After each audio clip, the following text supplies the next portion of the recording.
It's that time of year when people might be looking to upgrade the device, and you might be too. And in 2024, we've had 5 brand new Pixel phones to contend with, plus the previous generation sticking around. But how do you decide which is the right one for you? Well, we're going to hopefully help you make that decision. So as 2024 steadily comes to a close, Google's Pixel 8a, the Pixel 9, the 9 Pro, the 9 Pro XL and the 9 Pro Fold are starting to take up some substantial space on the firm's digital storefront. The pricing structure has evolved and the lineup has improved, but there are some key differences that help separate each of these handsets. The Pixel 8a is the one with its foot in the previous generation. It's bubbly, it's rounded, and it shares more of its DNA with the Pixel 8 and the 8 Pro. The Pixel 9, 9 Pro, 9 Pro XL and the 9 Pro Fold are going to be the flag bearers from 2024 until hopefully late 2025. And the biggest question I think I want you to think about straight away is, what size smartphone do you want? I think this is the easiest way to determine which Pixel you should buy in 2024 and beyond. Just determine which size phone that you want to be carrying around on a day-to-day basis. If you want a smaller phone, you'll also need to work out what display size that you're going to be happy with. And while the Pixel 8a has the smallest 6.1 inch screen, its dimensions are actually really similar to those of the Pixel 9 and the 9 Pro. The reason being is that there's larger bezels on display, it also has a mostly bubbly plastic chassis, and it makes the 8a actually 10 grams lighter than the base 9 and 9 Pro. It might not seem like much weight when you think about it, but once you put a case and a screen protector on your device, that does start to add up. Another consideration is the shape itself. As I noted, because the Pixel 8a is based on last year's flagship phones, it has things like rounded corners and an overall more bubbly aesthetic. I think that's a little bit more hand-friendly from the get-go. The 9 series has its boxier shape, which means flat sides and of course sharper edges as a result of that, although I will say they are quite comfortable considering they are flat corners. The camera bar itself looks slightly different as well. Does that matter? Well, ultimately, those design choices are things you're going to have to decide between. Choosing between the 9 and 9 Pro though is less straightforward. This is actually the first time that Google has made 2 devices with absolutely identical dimensions. They technically have the same screen sizes. Realistically though, the 9 has a slightly smaller display because it has marginally larger screen bezels, probably by about a fraction of a millimeter. When you see these side by side, you can determine this, and I'll show that on screen now so you can make that decision for yourself. The upside though is that if we finally now have this Pro tier phone that is small and doesn't lose out on any camera hardware and features, the Pixel 9 Pro is new for 2024 and comes with all of the same core internals that you'll find on the Pixel 9 Pro XL, save obviously a smaller battery. So that means you can finally have the best of Pixel, but in a smaller package. It does have, as I said, that smaller battery to account for those diminished dimensions.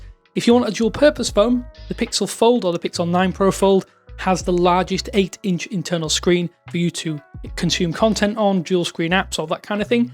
The outer screen though is actually the same size as the Pixel 9 and 9 Pro at 6.3 inches. However, the biggest phone of the bunch is the Pixel 9 Pro XL.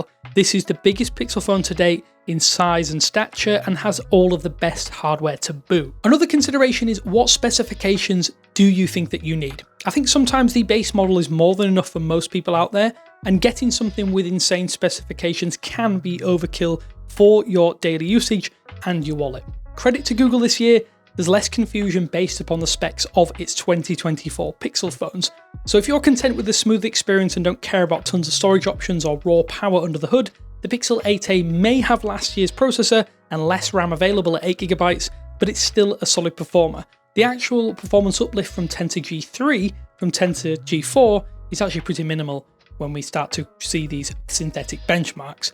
The Pixel 9 is the entry-level model for the 9 series. It offers fewer storage options, 4GB less RAM than the Pro tier, which could make it worse for specific AI-related tasks. That said, it does have 12GB of RAM, and with the launch of Android 15, I think performance is practically identical to that of the 9 Pro, the Pro XL, and the Pro Fold, at least in my own experiences.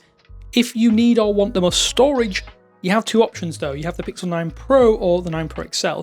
These phones have unique 1TB storage variants that's unavailable on all of those other models, including a hyper expensive 9 Pro Fold. So in terms of raw specs, you'll see that on screen now. There isn't a great deal of difference between them, so you can make your decision based upon, I think, storage and potentially that RAM configuration. Another thing for you to consider is, what do you want from a camera system this time around? Obviously, Google has always offered a compelling and competitive camera system on its Pixel devices.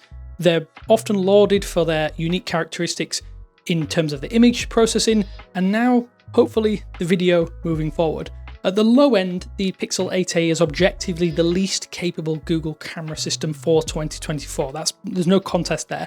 The combination of a smaller main sensor, a low resolution ultra-wide sensor, does make it a great point and shoot smartphone though, even considering it's slightly less capable than those other devices.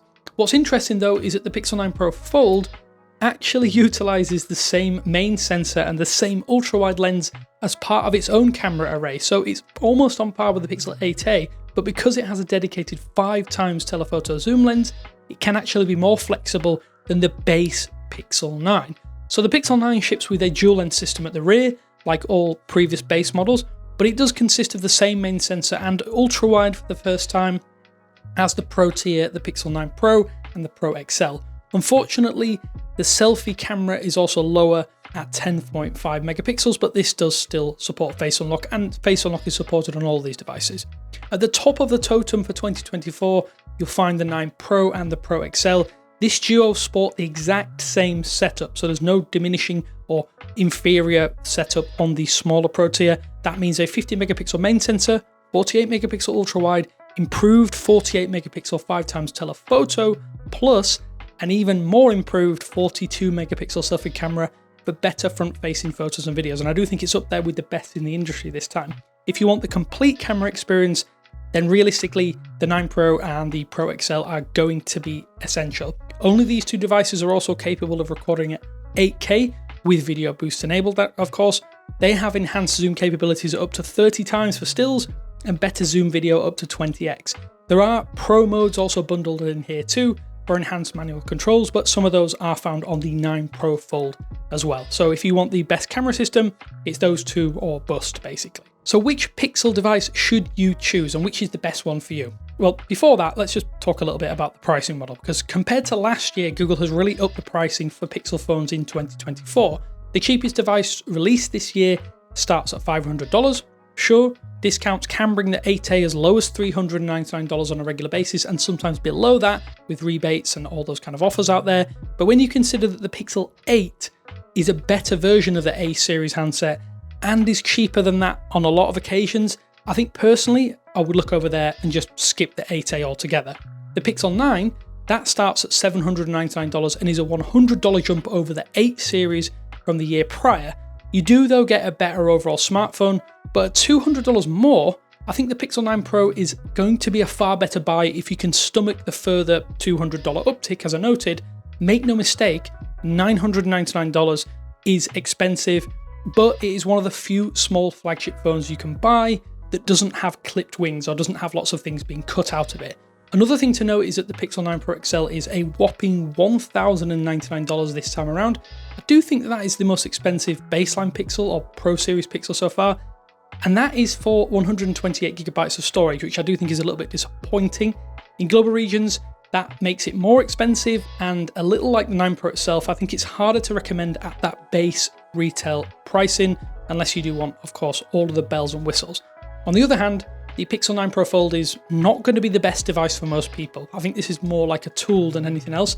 It's almost $2,000, and while it does have the benefits of that dual purpose form factor, there are downgrades in areas that might not be worth it for most people.